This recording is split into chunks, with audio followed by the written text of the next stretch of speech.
Since I'm one of those people who kind of likes to know what a video is going to be about before I dig in, especially if it's a long one, I thought I would give you a quick intro.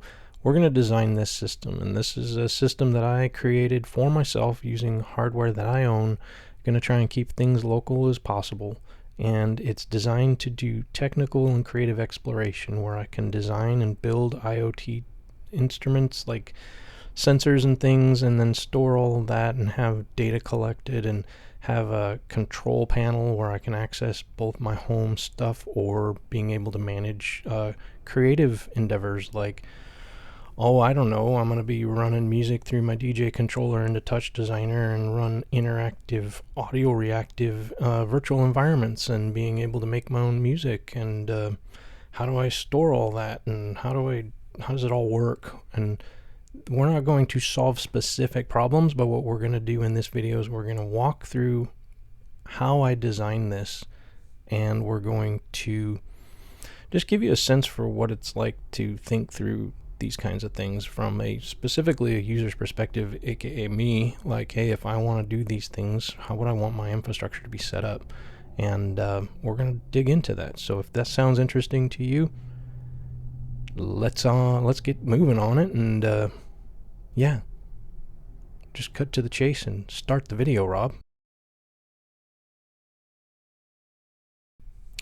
Okay, I thought it would be fun to do a system design video where I'm going to go through and actually set up my own home environment, like literally my entire infrastructure for the future of what I'm planning to do. This is actually something I do for my day job. I design systems and applications I have to work within their infrastructure. Well, at home, I get to do whatever the heck I want. And what was really cool is I'm getting the MacBook Pro through a refresh program at my work where I'm like, hey, I might as well, I've got a couple monitors, and let's just a couple extra standalone monitors and put all this shit together. I guess that's pretty much it. So what you're seeing here on the screen is that MacBook Pro in the middle, and then I'm going to have a left and a right monitor that will be fed through a dock, and above that there's an iPad mini. I've got my Lenovo Legion and my Dell Inspiron, which is an older machine, and then I've got my MPK Mini Plus, which goes down here, and even my phone sits all up in there. It looks real nice. But then if you notice tucked back here, I've got a G3, which is my G3 Nook. GM Tech, I think it is. I've got tabs open for each of these machines just so you can get an idea of what's behind each one of these. So I'm going to go through the Apple MacBook. It's actually got 32 gigabytes of RAM. I had that one beefed up to handle tons of data processing and everything I was doing at work. I got it in 2019, and it's officially going to become mine, which is cool. Then I've got my Lenovo Legion, which is my workhorse. It's the thing that I've been doing all my personal projects on. It has only 8 gigabytes worth of video RAM through an RTX 4060. But it'll be able to run AI models and things like that to a point. If you've watched any of my videos about doing art and running video models, not so good. But for the type of thing that I'm actually looking for here, I think it's going to do just fine. And the other thing I have is my Nook Box G3. It is pretty lightweight, but it's really meant for storage, kind of a NAS in a way. It's got a terabyte drive on it, only 16 gig of RAM, and a pretty weak processor, the Intel N100. So it's not like I'm going to be doing anything beefy with it, but it does work great for storage. I often will break it out and drag videos off of my drone onto it so that I can clear up my drone hardware and not drag down my laptop. My Lenovo, by the way, struggles to maintain space, especially with the big projects that I do. I'll do Unreal Engine and some Omniverse stuff, and then I've got a bunch of VSTs, and all of a sudden I've got like 20 gigabytes left if I was lucky. And when I was doing AI work, I was running down into the 3 to 5 gigabytes left because I was bringing in models that were huge.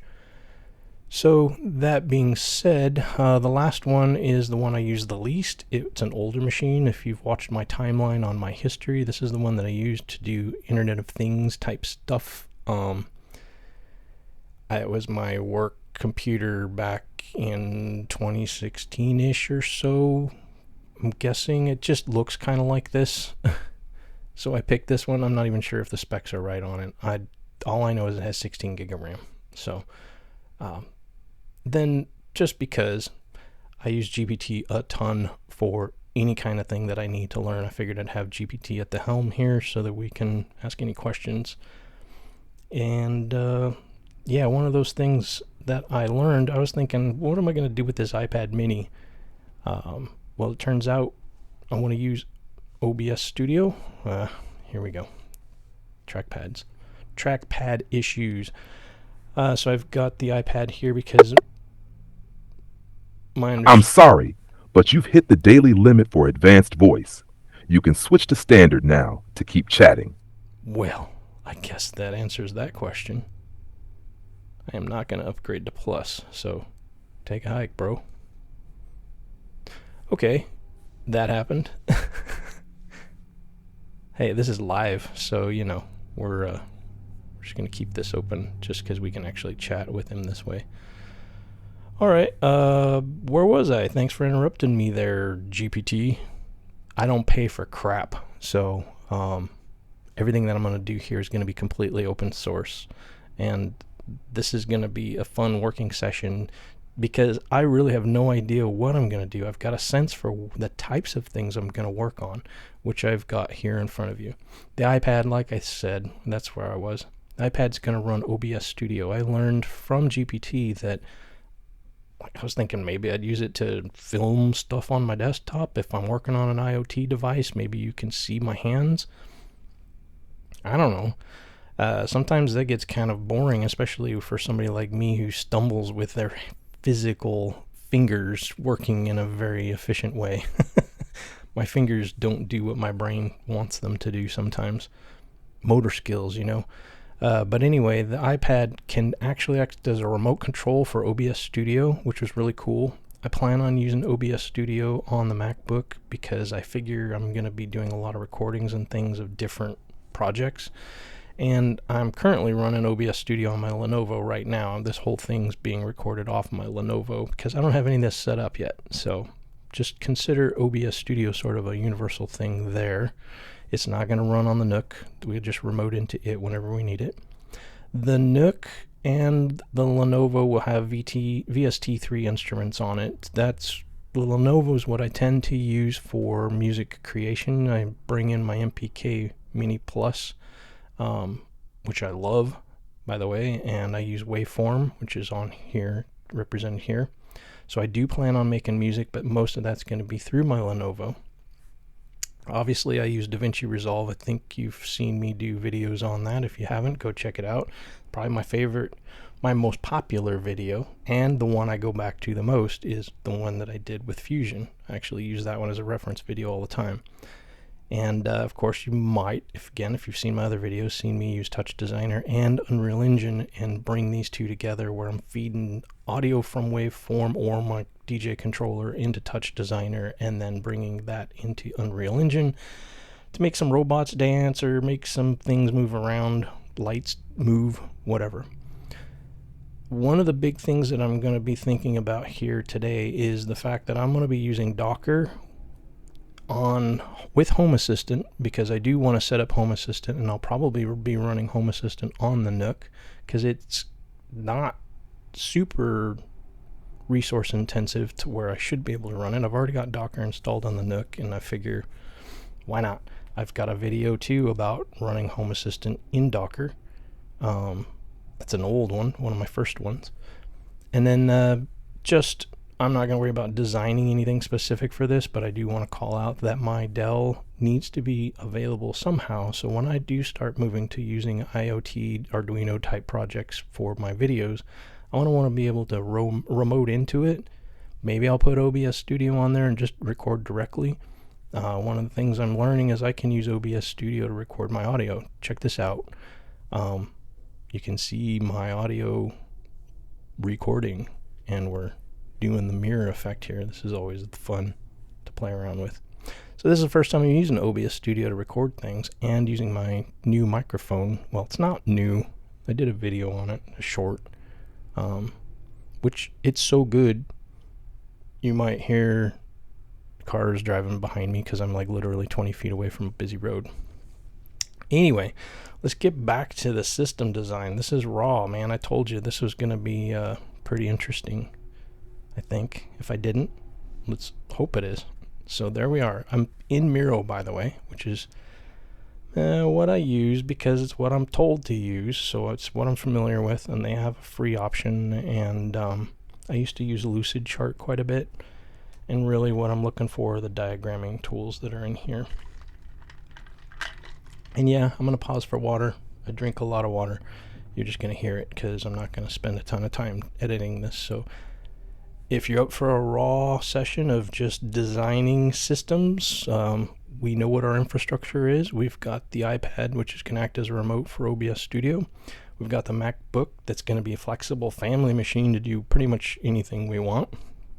I don't know, that thing's a powerhouse even though it's old, so I love it. Then we've got my Lenovo to run AI and anything that's graphic intensive because it's got the 8GB GPU. We have the fairly weak Nook, which just acts as a storage, and then the old Dell, which we're probably not even going to think about much today. And then my MPK Mini Plus controller. So, all right, so let's think through the design side of this.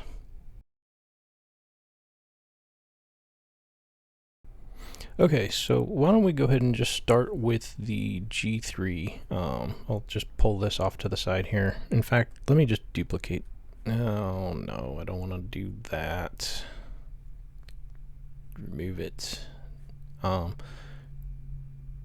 Duplicate the G3, come down here. Just this is literally how I work. I will come off with like sort of a, I don't know, writer's block, I guess. Call it designer's block. I really don't know what I need or what I'm going to do. I may not even know what the people's problems are I need to solve yet. They just say, hey, we want to use AI to do something, or we want to be able to convert some data, process some data, or import or export something. Go do a spike and figure it out. So one thing I do know is I will be... we'll take what little we know and we'll design around it. So we're going to run the Docker on the NIC. And we're not going to run a ton of stuff. We're going to do Home Assistant on that probably. And maybe we can just say some IoT stuff, because I imagine that this would be fine. Apparently you can run a database. Let's go get a database icon, actually. More shapes, and come in here and say database. There we go. It's good enough. Database. And call it home, because I think we're just going to treat the Nook as something that we use just to kind of keep an eye on some house data specifically. I don't know yet. So let's call it home data. And shrink this down because I don't need it to be quite that big. Yeah, good. Okay. All right. That's even still too big, but whatever. Let's see. Oh, one of the things, if you're not familiar with Miro, you can set up a custom... Ah, dang. See, this is where it sucks, because I'm not used to doing this with a mouse. Let's hit the frame. And it really wants to bite onto things, and what happens is anything that's on here is going to get drug along with it. That's what makes it cool. But yet also a pill, because yeah, let's make this bigger. This is just going to get really boring, isn't it? There we go. So, okay, if we select the whole thing, we can move all the things. Cool. If we deselect it, we can... Oh, yeah. Sometimes Miro, this is why I'm not exactly always a fan. There we go. Grab on the outside. Cool. Now maybe because we have a frame there, we can get a frame somewhere else. Please. Thank you. I'm going to bring these guys over here. Sometimes I'll label these frames too, but like physical layout here, for example. And then let's just call general approach. Can you hear my stomach grumbling? Mic is that good you probably can. If you couldn't, well, it did. And told you this was raw. If I didn't tell you, you're learning. I don't know what to call this, so let's just leave it at that. All right, so let's start with the NUC. We know we're running Docker on it. In fact, let's just set this up so this kind of acts as a icon here. We're going to do Docker, we're going to have data, and we're going to have IoT. So let's think about the IoT side of it. What kind of sensors and things am I going to use? I don't have a ton of sensors. I mean, I do have some sensors that are like motion detectors and things like that, but they're all kind of a proprietary thing. I'm actually thinking of using ESPs to do things like manage humidity and check if an area of the house is getting overly humid. For example, my garage gets really humid. I live in the Pacific Northwest, and when you pull in with your car and your car is drenched with rain, and then you shut the door and there's no breathable space for it, it gets humid, and then you start getting muggy and you start noticing mold and things growing, or like white mold or something. So that's where the IoT sensors I think would be really cool, because then I could put a humidity sensor in the garage and I could get a notification of that, and maybe I buy a humidifier or something. I've been thinking about it because I don't like stuff getting moldy, especially in the Northwest where it's really hard to keep that from happening.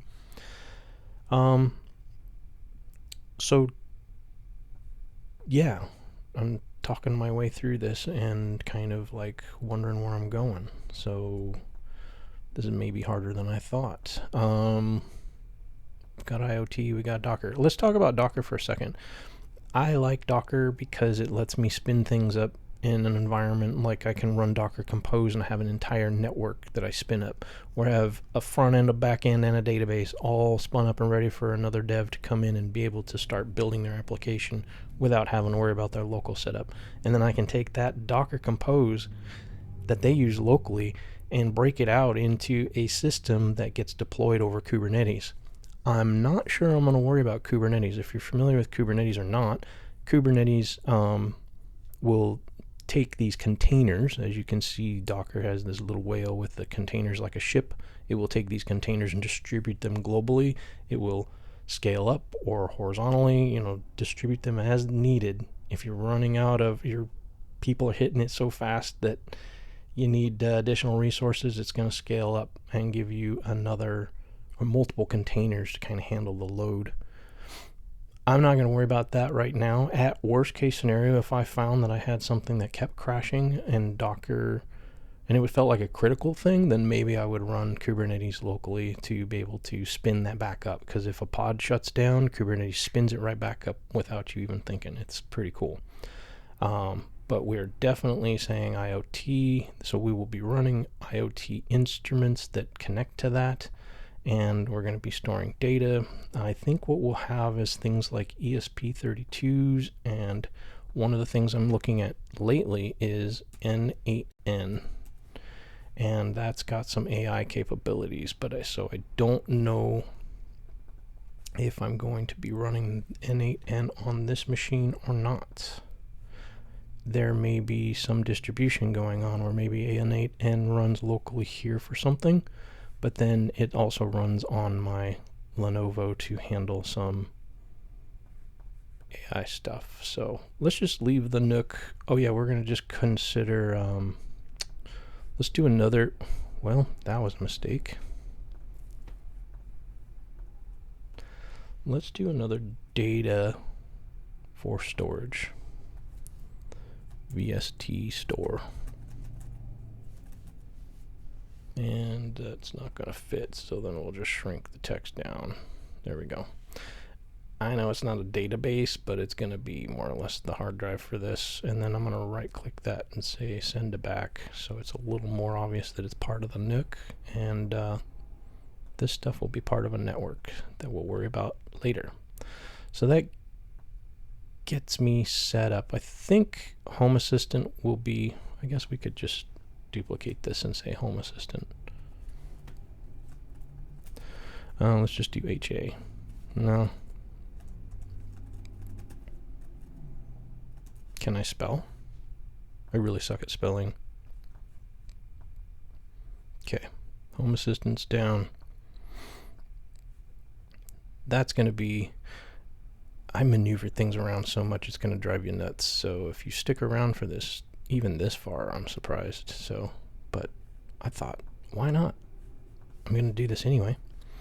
Why not let people see what goes on in my brain and how I work through stuff? So we've got a general plan for the Nook. Now let's name this Nook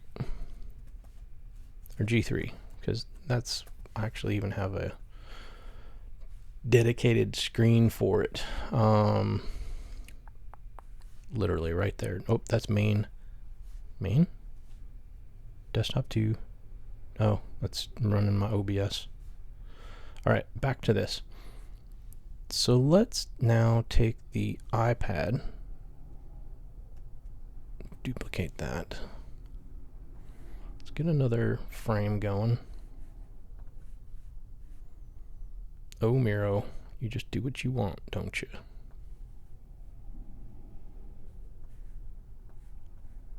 And click it. There we go. iPad. And this is something I need to explore and learn more about, but the fact that the iPad can act as a remote for OBS Studio, I'm super excited to check that out. In fact, GPT, before he burped at me, I asked that question just to kind of test the audio on this. Help you with this, and then yeah, you can use voice, and hey, I understand the iPad mini with OBS Studio, and can actually be used for a remote of some sort. Can you tell me about that? And it says, so you can use an iPad mini to control OBS Studio. There's a few apps out there like Touch Portal or Stream Deck Mobile. Okay. And it'll let you customize buttons and control scenes and audio and stuff. So that's cool.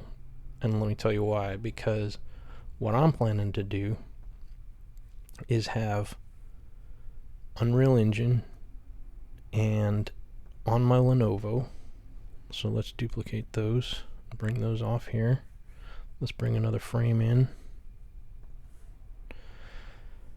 and let's call it Lenovo. This is where we're going to get busy. Lenovo. There we go. Put that up here in the corner. Bring in Unreal Engine. We know we're going to be using DaVinci Resolve and Waveform. I think I might actually put Touch Designer on my Mac. I don't know yet. Touch Designer and GPUs. Let's just bring it, because for some reason I think Touch Designer... okay, so let's talk about that for a second here. If it's not obvious, one of the things that I'm really big on is I love technology, yeah, but I'm really big on creative technology. And the fact that doing visualizations and the cool things you can do with Touch Designer and then Unreal Engine, I mean, it makes me drool, literally. This is more of a utility that requires my graphics card, and this is another creative thing. I think these things are going to go well together, possibly, but maybe not completely related, which is waveform free, in case that wasn't obvious. But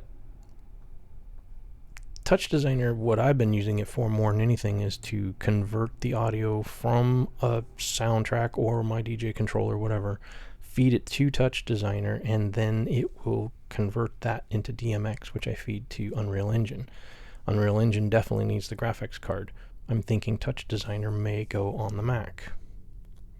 So let's shrink this down a little bit more. Oh, stop. And then let's go to MacBook. And let's just call this MacBook rather than worry about copying it over. And I know I won't be doing any video editing on that because I use my laptop where I like to maybe just sit wherever I want Touch Designer's likely. Unreal Engine is not likely. Waveform Free is definitely not happening. So Touch Designer, these two things though are going to run on the Mac. Oops, not the AI. One thing I've learned is you cannot run AI on a Mac very well. The graphics card is just not good. Not good. It kind of sucks, to be honest with you. You can't even run Ollama with like, I don't know, what did I run? Some basic old school model a year or so ago, just a text-based LLM, and the response time was, hello there, person. I was like, I can't do this. Where when you bring it over to my laptop with the 8 gigabyte GPU, it's like, hey, blah, blah, blah, blah. You can't even read it fast enough. The whole thing's done by the time it's just really impressive. So, yeah. Home data, I don't know if it'll be home specific data. It might, but let's just say I will definitely host a database on my Mac because I know it can do it. With 32 gig, that's going to be the powerhouse for the Docker. Ooh, this is what I needed to do. See, this is where my brain gets going. AI must be on this machine, period. And what I'll do is, will I run Docker on my Lenovo? I don't think I wanna, because I think what I'm gonna do is have Docker run on my laptop, on my Mac, and communicate with the AI models with Ollama, through Ollama, possibly. It generally tends to be how I host my AI models, is with Ollama. And let's see. We have Touch Designer. We're going to have data. Let's see. I need to get... I need to start being able to connect things here. So this is where I'm going to have to make some adjustments. I actually get lots of compliments for my diagrams, and kind of baffles me because I'm like, really? You think that's good? A lot of times I'll do, here, let me show you real quick, just since you're along for the ride, and if you're still with me, this is funny. More shapes, please. Give me one of these guys. I love a hexagon to represent something modular, because then I'll be like, hey, yeah, we're stacking this thing here, and then we're stacking that thing there, and this connects. Like for AI agents, this is perfect, because you come in and it analyzes and makes some decisions, and down the chain it goes.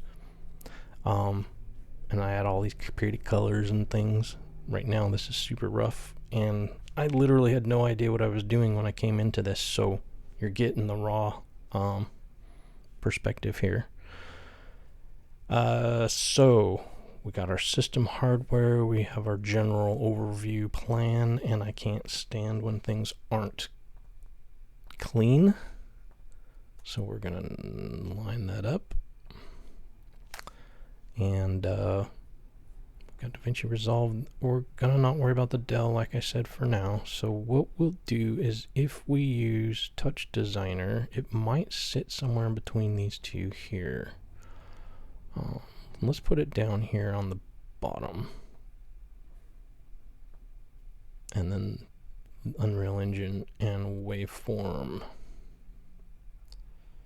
One of the things I need to do is, if I'm using Waveform, I'm likely to want to have this VST storage connect to it. So my understanding is that you can get some plugin type software that will allow you to serve VSTs. The only problem is doing that was the processor on the Nook is too small. I don't think it's going to be good enough to do that. I mean, I might test it, but when it comes to latency and instruments, you do not want that. So what I'll probably do is just move them on to my... Some of the instruments I have are huge. Like if I get a Native Instruments Symphony series, It's ridiculous how big it is. Let's not worry about that. And then so I can just move the files or uninstall it and reinstall it when I'm ready to use it, or I can just drag the files over to the Nook if I want. So let's see. Here I go organizing crap again. DaVinci Resolve is going to sit up here in its own little corner. We're going to have AI that uses the Lenovo GPU. We're going to have the MacBook host some Docker images and the data stuff, and then anytime it needs to access a model, we're just going to make a network call to the AI model, and that will leverage the GPU to get that done. If there's anything home specific, I will just keep my Lenovo open and if I shut my Lenovo and something like, hey, what is it? Hey Hal, the classic 2001 Space Odyssey AI. Hey Hal, what's the weather like? And I don't get a response, then I'll know, oh, we gotta go open my damn laptop. Probably a pain in the ass, but that's probably what's gonna happen. So, because I don't know, I'm not one to spend thousands of dollars on system stuff. Like I could spend $4,000 on a computer that I can get or $4,000 on a GPU to connect to my Mac. Doesn't sound fun. If that's even possible, I don't even know. All right, so we're rambling. Let's stop rambling. We're gonna have Touch Designer and Unreal Engine talk. I think what I really want to do is have Touch Designer and Unreal Engine do some cool display stuff together. Virtual worlds, people, I'm telling you, they're coming, and I'm going to be making them. I'm already making them, but if you saw my DMX, let's just bring up my YouTube channel. Check it out. YouTube. Dear God. YouTube channel. July 2025 marks the Yeah, that starts every time. Lessons learned from Fusion. Oh yeah, here we go. This is my DMX lighting in Unreal Engine with Touch Designer. If you've not seen this and you're interested in reactive stuff, I've got all these lights that dance to the music using DMX. It's pretty sweet. All right, here we go. Back to the design here. What am I going to do? What do I want? I know we talked about the garage with the Internet of Things, so we've got humidity sensors. Do we need to represent sensors? That might be something. Let's say sensor. Yeah, do I really need to do this? I'm not sure. I'm going to have sensors. I have sensors all over my house to a point, but like carbon monoxide sensors and things. So I think they'll just connect to a Docker thing of some sort. They're going to be outside any system, like literally an ESP32. There we go. What else are we going to do? Docker run an AI model. AI model uses GPU. We got music just for fun. We've got Unreal Engine. There's going to be some times when we may bridge that gap where this is not necessarily even here. In fact, let's just try and say we host Touch Designer on the Mac and we call it on the network. And then we run Unreal Engine on the Lenovo because it's very GPU heavy. Yeah, this isn't going so well, is it? Let's see, I'm kind of getting boring. The Internet of Things. This could be something worth considering because I guess this is going to be, where we get into the Internet of Things stuff that generates the data that we're going to use for the Home Assistant stuff. Let's get another frame in here. Come on. Bring it down. We're going to zoom in. Man, stomach is just growling all kinds. If you can't hear that, it's funny if you can. God dang it, we're human, aren't we? When your tummy says, feed me, biatch, you best do it, especially when you're recording. It's pretty funny. All right, Dell. It's a piece of crap, but it actually works great for this, and I've already got everything set up. So, Dell, we need to name it.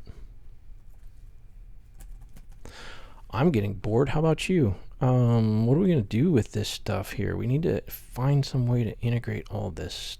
This is a network. There goes the stomach. Now I'm sure you heard that one. All right. This kind of crap drives me nuts. So if you don't do this, shame on you, because you should. I can't see my keyboard to... I don't want this picked. Middle. There we go. Okay. All right. AI in the middle. Docker. And then Docker on this. So we know that Docker is going to talk to Docker, right? Do you know that? My assumption is that it's going to. So I think what I'll do is say IoT. I don't know what I can do with N8N yet. Actually, I know N8N's doing some stuff with AI lately, and that's what drew me to it. So I'm kind of thinking it might be up here. So maybe we'll do that. We'll run N8N there. You know what's stupid is I can actually put N8N down here and then call AI from N8N, and it supposedly runs from a Docker image. So let's just put home data down here in the corner somewhere. Starting to come together.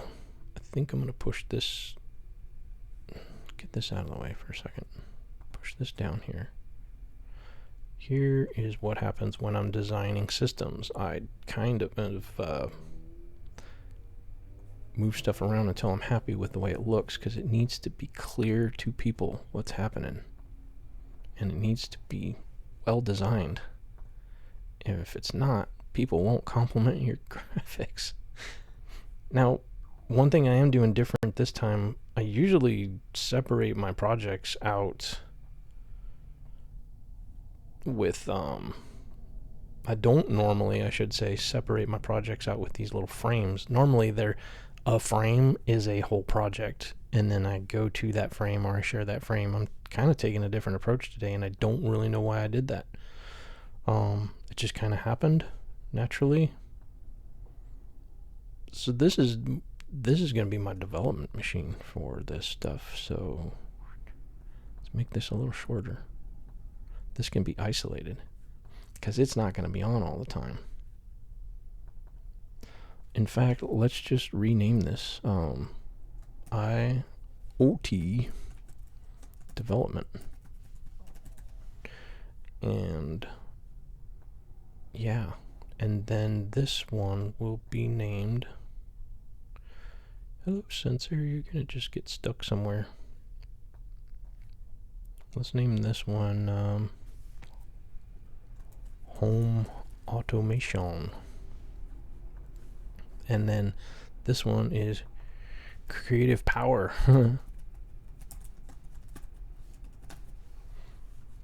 And this is control panel.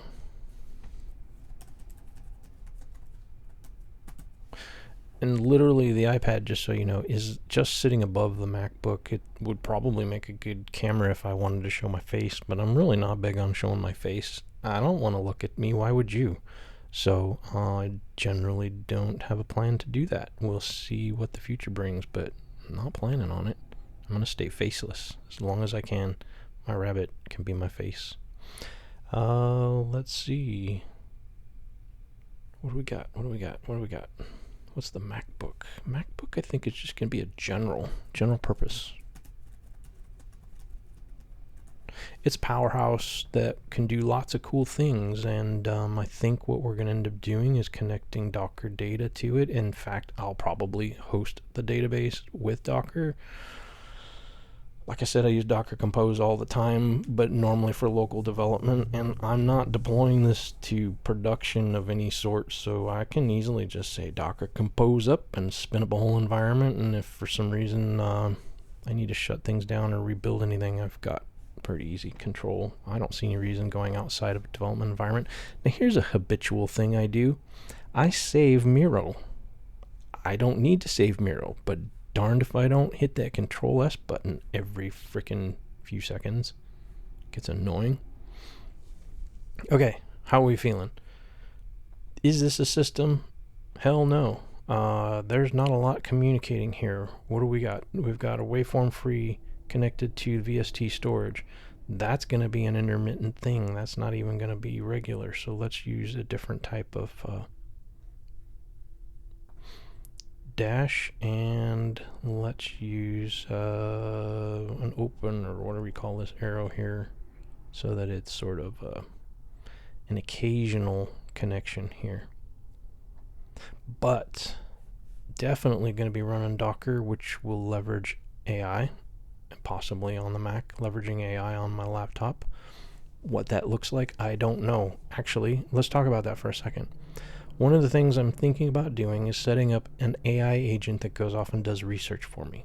What kind of research? I don't know. I'm into designing t-shirts and things, and maybe I want to find out what's a hot topic to design a t-shirt for, and then maybe call another model to go submit an idea for a t-shirt design or something like that. I'm going to start getting agentic with this AI stuff, and it's going to be both for home automation. For example, I don't know, every time the garage door opens, it turns on a TV and shows my camera at my garage. There's a security reason behind that. Stories people have told me could scare you. And yeah, so I'm pretty security conscious, not just in my home from a physical perspective, but also from a systems perspective. For example, let's talk about the network that this is going to be sitting on. I don't want to go too much into my network side of things because, yeah, I've got hacker tattooed in binary on my forearm for a reason. I am not a security hacker, but I am a systems hacker, and I know what you can do if you learn information. So I try to keep vague, but what I was thinking about was, what if all of this is wrapped up in a VPN? Some kind of secure bubble that I put around this. I've got a main access to the internet somewhere out here. I don't know. Just put it. That's a big arrow. God, Miro. I want to love you, but I kind of don't.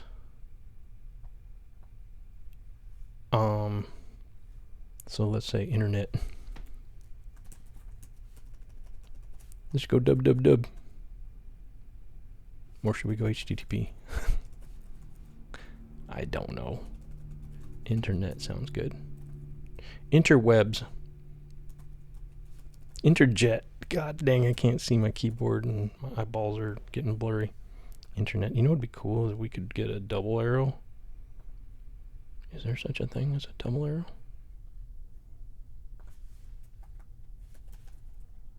Hell yeah. Boom,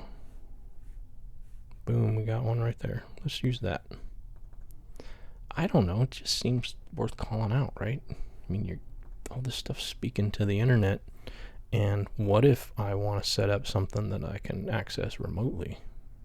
What does that look like? God. Do I need to do that? Probably not.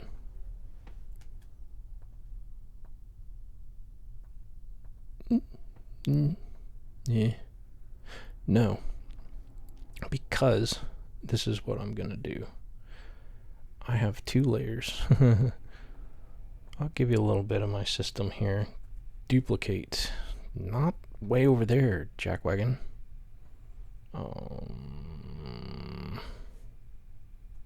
There we go. So I think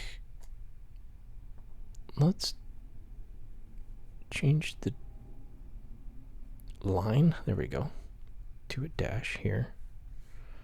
Zoom in a little bit. One thing I don't like about these frames, see, the text keeps it visible as you scroll around, so then it gets kind of funky, I guess.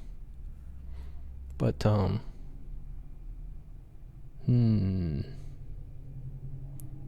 yeah, let's do this. Boom, okay. That's kind of how I have things set up. I've got the internet access on the outside world comes into, let's just say, a router network, and then I have a mesh network inside of that. Good enough. And then inside that mesh network is where I could theoretically lock things down. Did I ever find a lock? I know I've used a lock icon before. Yeah. Just use this one. Oh, don't. Stupid. See, I get the paid version at work, so I don't have limitations like that. Come on. Lame.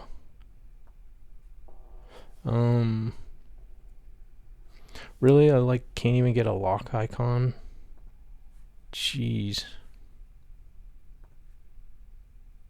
How about, see, I'm all about using free crap, if that's not obvious to anybody who follows my videos. Lock. Code block? No thanks. Well, whatever. We don't, normally I would put a little lock icon somewhere on here to kind of indicate that like this is VPN, but I think that's what I'm leaning towards, like setting up a little wrapper. Okay. Here's how our system's looking so far. It's coming together, I guess. I think what I want to do is move this over here because there's this big gaping hole over here. Snap that to the tail, snap that to the side. We're going to have multiple sensors. No! Doop, doop. And connect. Nope. For crying out loud. There we go. I don't want anything. I want to lock this one down. In fact, all three of these are going to get locked down. So I can lock those and then long press to unlock them if I want. Let's see how this all fits together here. So these two things are pretty well isolated. We've got IoT development is going to happen on this laptop, and I also upgraded my car that does not do over the Wi-Fi thing. I have to manually update it. Pretty freaking lame. Make sure you get over the Wi-Fi version if you can. Control panel. I think this is going to be sort of also separate, but it's going to have a lot to do with, I think, all of them. You know what I think I need to do? Nope, because I want to have the MacBook and the Lenovo and the Nook and the sensors. And you know what we can do is move Home Assistant over here and have all the sensors. Go over here. Whoop, and then move my Internet of Things up here. No sensor, don't go with that. Yeah, destroy arrows.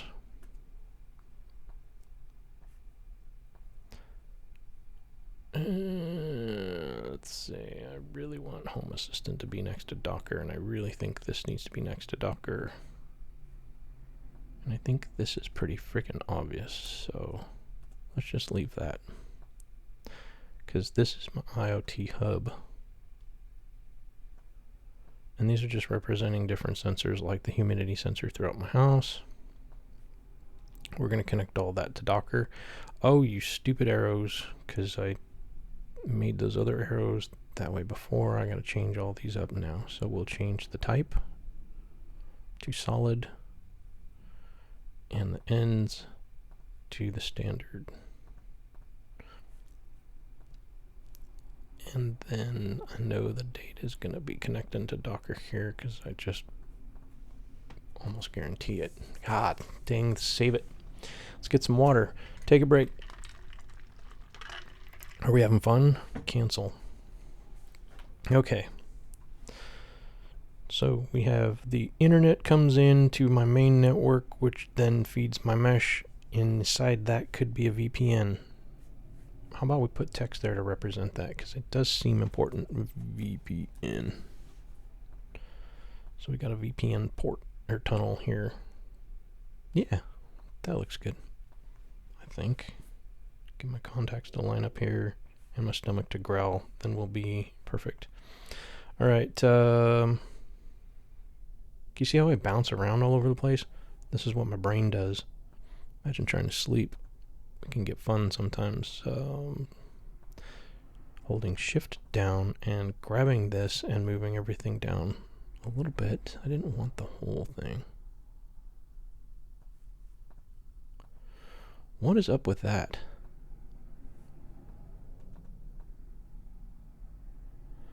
You see what's happening? That's annoying as hell. I didn't... My God.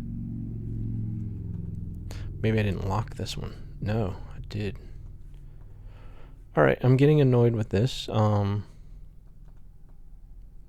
just going to scroll this down just because for some reason I really want this to line up here. And then this stupid box.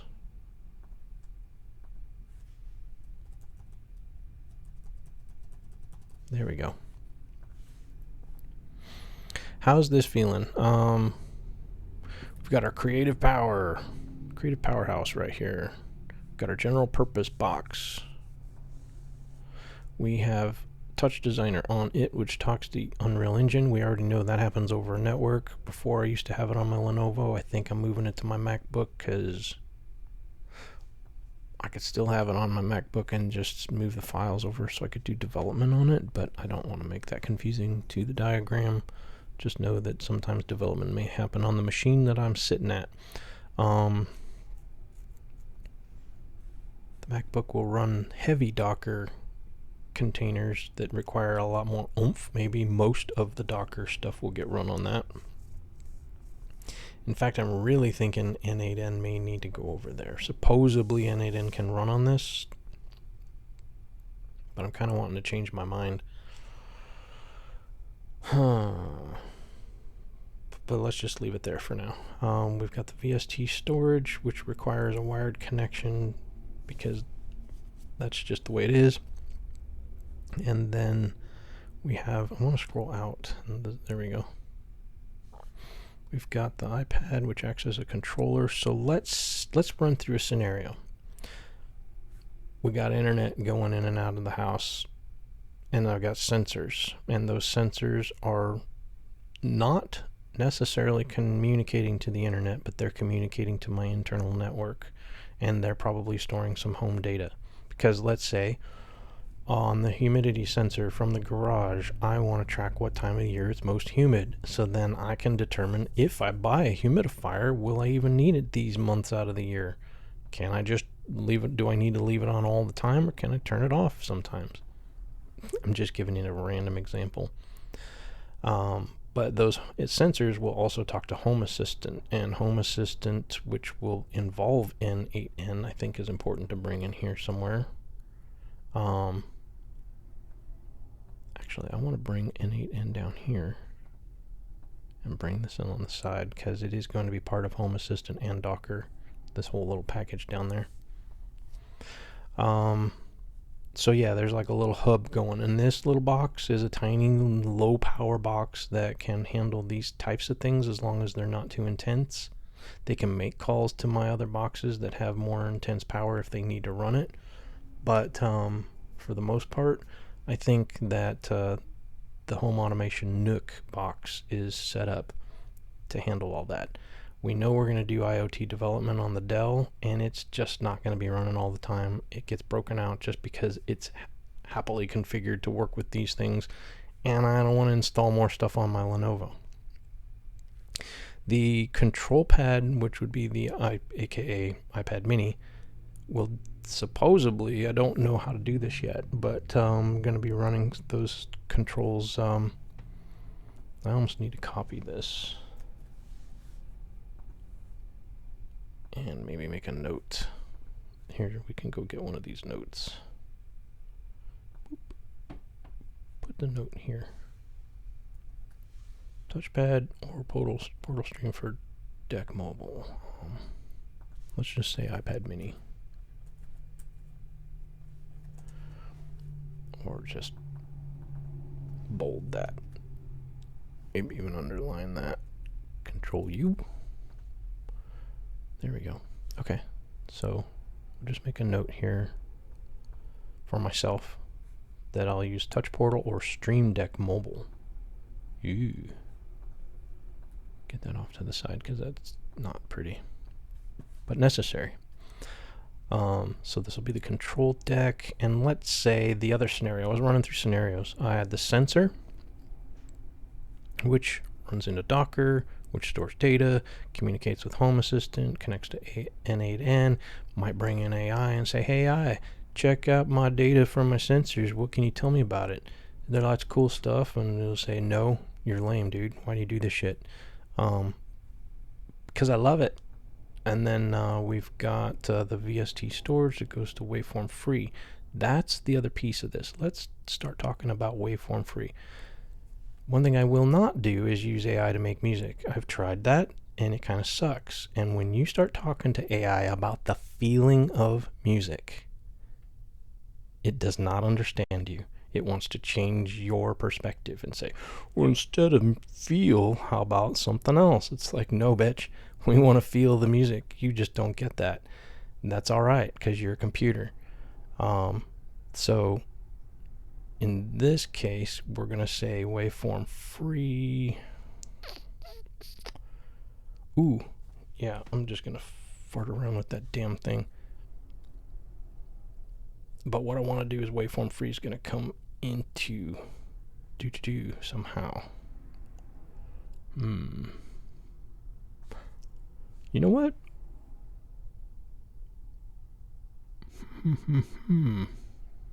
I got an idea. See, this is where we're thinking. I did not add my DJ controller into this at all, and I'm going to do it. I'm going to add my unlock. I'm going to add my DJ controller. What do I have? Impulse 500, in case you haven't seen that. Impulse 500. Yeah. Let's do Amazon again because it tends to show you the real deal. This is pretty much what I have. It's so freaking rad. I mean, I love it. Yeah, it was cheap, but I'm not a DJ. I just wanted a controller to play with and learn, and I had some ideas. Got some really interesting ideas. Could I take that Impulse 500 and steal one of those images? Am I going to get arrested for that? Oh, come on. Where's Amazon? It was just here. Yeah, let's just take this. I'm going to steal this. Check this out. We're going to do a screenshot and go whoop. Snapola. And then we'll just drop this in here. Why not? So I'm doing this for a reason. Because we need to see it all. DJ controller. Guess what DJ controller is going to do? It's going to say, hey, touch designer, listen to my music. And then Unreal Engine is going to say, I need a graphics card. More power, please. It's actually, this Lenovo is barely enough to run Unreal Engine, which I think is one of the big complaints about Unreal Engine altogether is even some of the best GPUs can't handle it. Hello, I'm holding the caps lock when I want to hold shift. And then I want to line all this up and say, bonk. Okay, since I did that, I'm going to go ahead and go get my MPK Mini. Plus. Because it's got the joystick on it. I don't know if you've seen this or not. But I did map the MPK Mini Plus to... I think I'm going to go to the MPK site because it's actually got a better version. I'm sorry, Akai. I really know my products, don't I? This one. We're going to snap this just so that we can see it. Snap. And we're going to bring it on into Miro. And it's mini, so let's make it mini. And let's tuck it over here somewhere, because it fits on the desk. If I take the Dell off, I mean, this is kind of like I act like it fits here, but it really doesn't very well. I'm never going to be playing music while the Dell's sitting there. The Dell kind of goes down and below. It's literally barely ever used. But this thing goes right into that for sure. And I always use my Lenovo because I like to sit in the bedroom when I'm making music where I have a JBL 1000, bar 1000. Ooh. JBL bar 1000. You gotta know about this thing. I actually bought this specifically because I wanted to hear my damn music in something that sounded good, and my wife hits this thing in the middle of Best Buy, and in the huge warehouse of Best Buy, sounded like we were in the theater, and it was like, whoa. I need that in my life. And I was debating on getting PA systems for like DJ style, and I've got these big 2-foot speakers.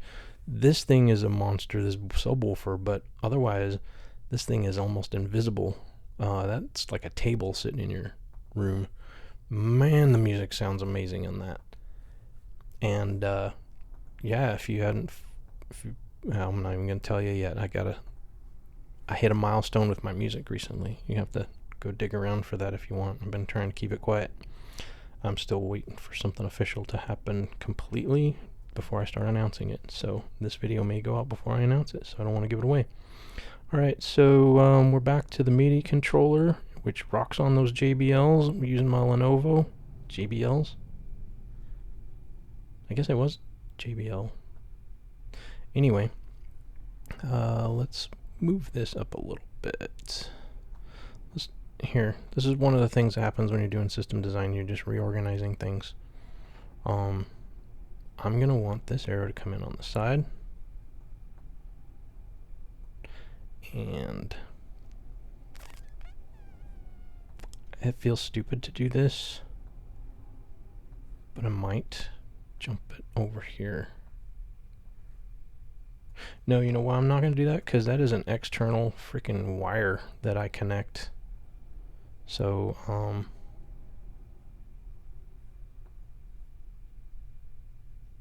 yeah, I guess we'll just leave it like that. I'm not a fan of that, though. That might change. I think what I was trying to do was close this up, but maybe I'm just being anal that I do that. That happens. Lock down this thing. This thing's awful. Okay. Where are we at? This system is looking pretty slick. I think one of the things that needs to be more obvious is that we've got to have those scenarios that we're playing through, and this is kind of where you're thinking about the user's experience of this system you're designing. Those who are going to consume the tools and use the tools are going to have an experience. It may not be a user interface that you designed, but you're designing the systems and how everything connects. So, for example, when I got these sensors that are going to read the garage, how the hell are you going to know what the data is? You're going to have to like remote into the Nook and have some kind of thing? Probably not. You're probably going to have the iPad. So let's make this a little more prominent in the fact that it's a control panel that can just want to connect a damn arrow. I want an arrow. It connects to something here. Home data? Nah, it should connect to Home Assistant. But you see where I'm going with this. This is a teachable moment. Not to be anal with your arrows and things, because you spend a lot of time pushing stuff around. But for example, let's bump this up a little bit more. The fact that this concept came out of me thinking through that out loud.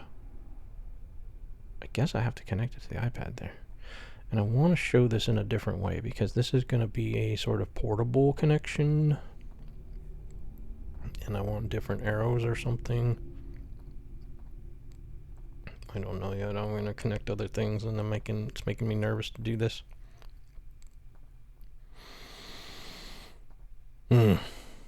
Is this going to be just like a general remote thing that... God, I hate how I can't get stuff straight, and then it just makes me mad. It will drive me nuts. Literally batshit crazy. Come up to here, and then do it again. Come on. Stupid arrows. Oh man, that's where it sucks. The design of this is like not doing what I want. Should have thought this through, but this is part of what happens. Okay, here's a funny little hack I do for Miro. I want that dang arrow to go here. Don't care what that looks like. I'm going to push this over, I guess like that. God, that's hideous, but... And then now I can delete the arrow. I think the arrow goes away if I delete the circle. Yes, it does. But I can also just make the circle really, really tiny and white. You can hear my stomach growling. I'm going to be laughing when I listen to this video again. Oh, that's what I want to do. Stupid piece of... Don't forget to grab this. Distracted by the tum-tum. Okay. Moving around. Okay, so we got a control panel now. That's kind of cool to think about. Go back to the scenario, Rob. This is a development environment that I work on. I bring out my little IoT cart. I got robotics components and things. Ooh, I even have like a little separate router that I use where I've got the Tello Talent RoboMaster TTs.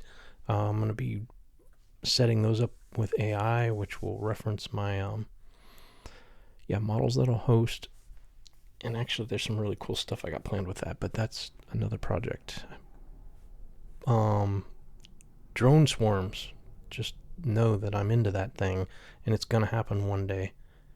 I bought the drones specifically to do the project on sale, so I didn't want to miss out on them.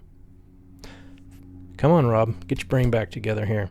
So we're doing IoT development on this machine. We're doing music. Oh, yeah. So, wait. IoT development. Let's go through a flow. We're building some IoT devices, which I'll record videos of when I do. And then we're going to have sensors that sense stuff and send that information through a network to Docker, and there's going to be some home data that gets stored on this Nuke box. And Home Assistant's going to be connected to this box, and we're going to use Home Assistant and N8N. We're going to do some agentic stuff with N8N and Home Assistant. I don't know what yet. We're not going to worry about that. We're just giving us the infrastructure to play. And then what we're going to do is say we've got the iPad that can remote into this. I think you can remote in with an iPad. It's just the App Store should have a remote thing. But I know that Home Assistant offers like dashboards and stuff, and an iPad should be perfect for that. But then the iPad will also work to manage the OBS Studio, which I should probably duplicate because it's going to be on all these boxes. So that I can record stuff. I will always do my editing on my Lenovo, but I will record things in different places. I don't think I need to do my microphone and my M audio. And sorry if that pop was loud. It was loud in my head. I've got an M audio interface with my microphone. I don't think I need to put that in here. It's currently connected to my Lenovo. And I don't see me ever doing anything but that. So let's not worry about that. Okay, so IoT development goes to sensors. Sensors go to the network. The network collects the data. It goes to Home Assistant. There's a control panel through Home Assistant and some kind of N8N agentic stuff going on with AI that I host on my own machine. I might also grab some Google API stuff. There's some super cool shit out there that I've just been drooling over, and it's free from what, at least for now, and so I've been kind of wanting to poke at that. So we'll see. Again, this is the infrastructure to play.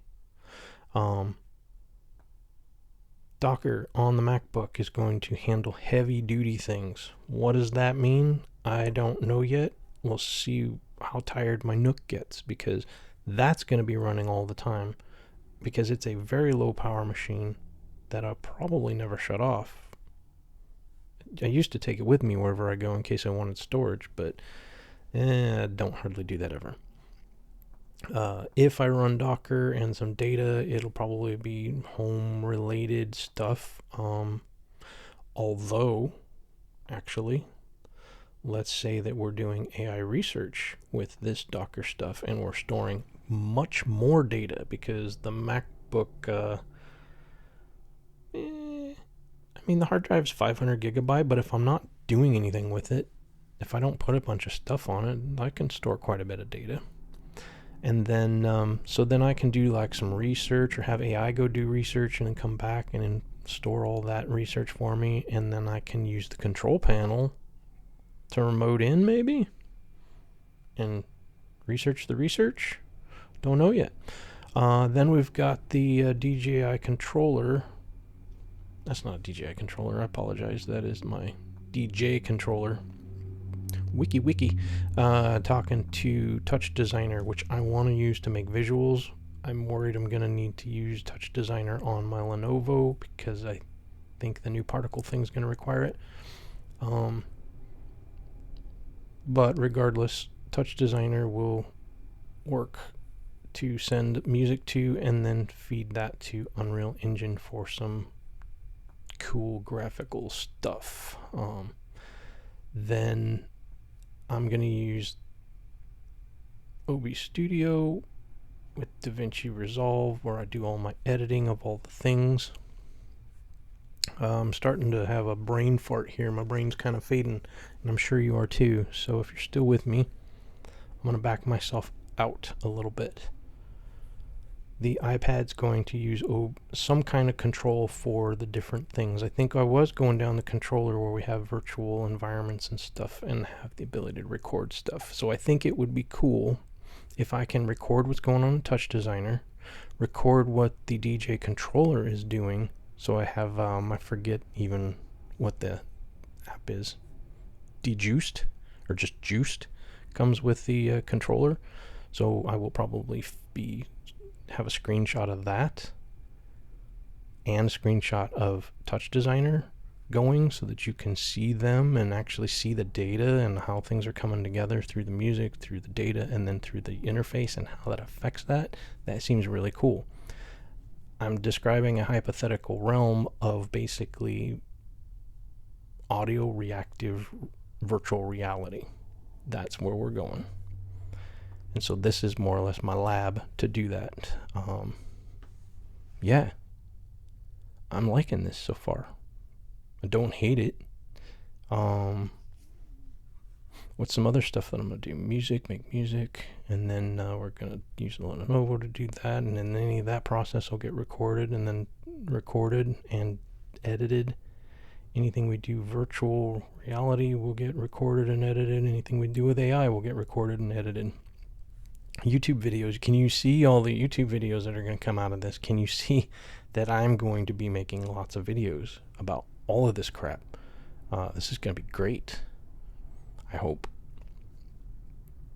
Okay. I'm feeling pretty good about this.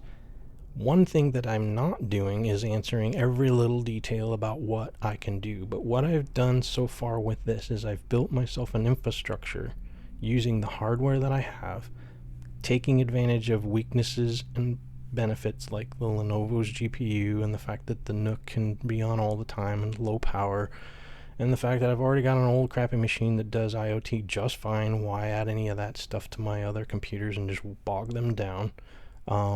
I think that this is really giving me a good sense of the type of play that I want to do technically. I've got lots of flexibility. I can maneuver this around however I want. So if I were designing a system for creatives to come in and do cool things, they're someone like me who can write code, they can design art, they can use AI, they can do all the things. This feels like a pretty solid setup. Kubernetes, I think, is going to be a little overkill. I think I'm going to probably run stuff on Docker Compose, like I said, where I'm running my own local networks on unofficial deployments. I don't see any reason to go beyond that. If you can think of a reason, let me know. Security-wise, there may be some things where I might have,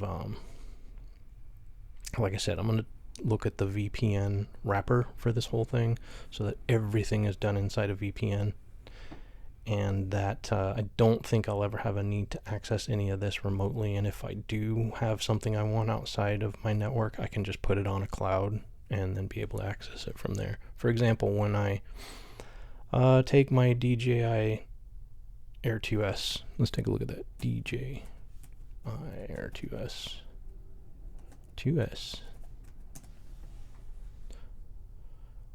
Yeah, DJI. Let's say that I take this guy out for a flight, and I record the video. Then I'm going to come home and I'm going to put it on my Nook. And then I can use my wired network. Kind of wondered if I should say extra storage. But whatever. The video goes on my Nook, and then I can connect to it and use it in DaVinci Resolve if I want to, or bring it into my Lenovo for temporary, and being able to edit that video. There's going to be a point when I bring in those Tello Talent. Let's just see if I can get that RoboMaster. DJI RoboMaster Tello Talent. Yeah, these little guys. Take a hike. This little guy, I've got two of them, and they are running with ESP32s on the top with a dot matrix screen, and you can pull that off and have a basic Tello Talent drone. But if you put the ESP32 on there, you've got a really cool drone you can run AI with. It's got a camera, and you can do face recognition, and I'm going to pretty much have a swarm that can fly around the house on their own. Maybe even report back. I think one of the things I'm missing is like communication. I'm gonna have like speakers. I have a Amazon Echo scattered throughout the house that I can talk to their AI, which sucks lately, by the way. I need to get the upgrade going because it's almost embarrassing how bad that is. It used to be really decent. My wife is a hell of a prompt engineer and can get anything she wants out of that thing, but yeah, I think we want something a little more intelligent, and maybe I'll host that myself, so there could be speakers involved in this. But this feels like a good foundation for creative, technical infrastructure, I guess is the word I'm looking for. So, all right.